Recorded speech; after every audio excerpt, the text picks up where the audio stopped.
Ay po, yung ito po ang pamumuhay natin sa mundong ito ay hindi to habang buhay. Mamamatay din tayo. Mawawala din yung lahat.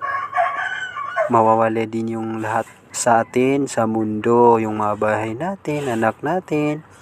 Parang yung yung natulog ka na, gumising ka sa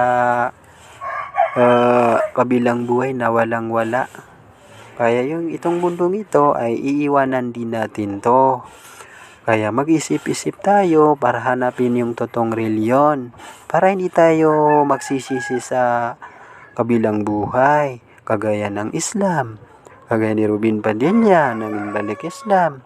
Kaya dun sa kabilang buhay ay maraming taong nalulungkot doon na pinapahirapan dahil hindi nila nahanap yung totoong reliyon.